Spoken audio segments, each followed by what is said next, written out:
Ready దండం పెడతారా నాయన అవకాశం కొద్దిసేపు పెట్టు చెప్తాను. అయితే సూర్యాపేటలో మొన్నీ మధ్యన బస్సులో బాగా రష్ ఉంది. ఆ రష్లో మరి ఒక తమ్ముడు జేబు దొంగ, జేబులు కొట్టేటోడు ఏదో జేబులు కొడుతూ దొరికిపోయినాడు. దొరికిపోయిన తర్వాత పోలీసులు పట్టుకున్నారు. బస్సులో ఆయన పట్టుకుని అప్పచెప్పినారు పోలీసులు. అప్పచెప్తే పోలీసులు పట్టుకున్నారు. నేను చేయలేదు, దొంగతనం చేయలే అన్నాడంట. వాడు జేబులు ఎత్తుకుంటే జేబులో కత్తెర దొరికింది. కత్తెర దొరికితే పోలీసుడు అన్నాడంట, ఏమైనా నువ్వు జేబు దొంగ కాకపోతే జేబులో కత్తెర ఎందుకు పెట్టుకున్నావు అని అడిగినాడంట. వాడేం చెప్పినాడంటే తెలుసా, సార్ రేవంత్ రెడ్డి కూడా పెట్టుకొని దిగుతున్నాడు సార్, ఆయన పోయి అడుగు సార్ అన్నాడంట. ఒక ముఖ్యమంత్రి నేను జేబులో కత్తెర పెట్టుకొని దిగుతున్నా అని చెప్తారా ఎవరన్నా? ఇట్లా ఉన్నాడు ఈ ముఖ్యమంత్రి.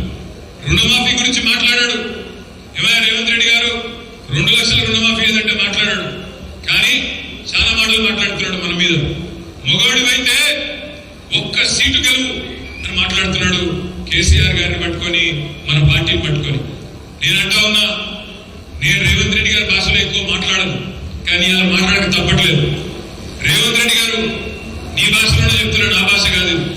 మగాడివైతే నువ్వు 2 లక్షల రుణమాఫీ చేసి చూపెట్టు, అప్పుడు మగాడివైతే 1,67,00,000 మంది ఆడకూతురులకు మాటిచ్చినావు. నెలకు 2,500 రూపాయలు ఇస్తానని మాటిచ్చి ఓటేయించుకున్నావు. మగాడివైతే నెలకు 2,500 రూపాయలు చెప్పినావు కదా నువ్వే. నెలకు 4,000 వేస్తున్నా కేసీఆర్ గారు ఒకరికే ఇస్తున్నాడు ముసలమ్మకి, నేను ముసలమ్మకి ముసలాయనకి ఇద్దరికి ఇస్తాను నెలకు 4,000 నువ్వే కదా చెప్తివి. మగాడివైతే 46 లక్షల మంది ఆసరా పెన్షన్లు తీసుకుంటున్న వాళ్ళకి, వాళ్ళతో పాటు వాళ్ళ భార్యలకు కానీ భర్తలకు కానీ నెలకు 4,000 రూపాయలు వేసి అప్పుడు చెప్పు నువ్వు మగాడివైతే.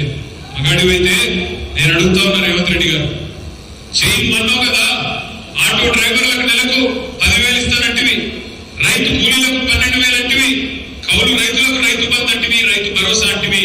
ఏమాయ మరి ఇవన్నీ 100 రోజుల్లోనే అన్ని గ్యారెంటీలు చేస్తా అని నమ్మబలికి ఇవాళ వచ్చి మోసపు మాటలు మళ్ళొక్కసారి మాట్లాడే ప్రయత్నం చేస్తా ఉన్నాడు.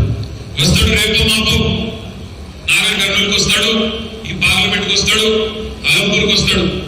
రేవంత్ రెడ్డి గారు కొత్త బంధాయించుకున్నాడు. ఏమంటే ఏ గుడికాడికి పోతే ఆ గుడికాడ దేవుడి మీద ప్రమాణం చేస్తున్నాడు. ఈయన యాదగిరి పుట్టపోయినాడు, లక్ష్మీ నరసింహస్వామి సాక్షిగా అని లక్ష్మీ నరసింహస్వామి మీద కొట్టేసినాడు. నిజామాబాద్ పోయినాడు, బాసర సరస్వతి తల్లి సాక్షిగా అని అక్కడ బాసర అమ్మవారి మీద అక్కడ ఆమె మీద పెట్టినాడు. వేములవాడ పోయినాడు, రాజరాజేశ్వర స్వామి సాక్షిగా రుణమాఫీ చేస్తా అన్నాడు. నాకైతే భయం అవుతున్నది. ఇక్కడ కూడా వస్తాడు, జోగులాంబ తల్లి సాక్షిగా అని ఇక్కడ కూడా మాట్లాడతాడు. మోసపోకండి, మోసం పార్ట్ 1 అయిపోయింది అసెంబ్లీ ఎన్నికల కోసం, మోసం పార్ట్ 2 పార్లమెంట్ ఎన్నికల కోసం ప్రారంభించినాడు. తప్పకుండా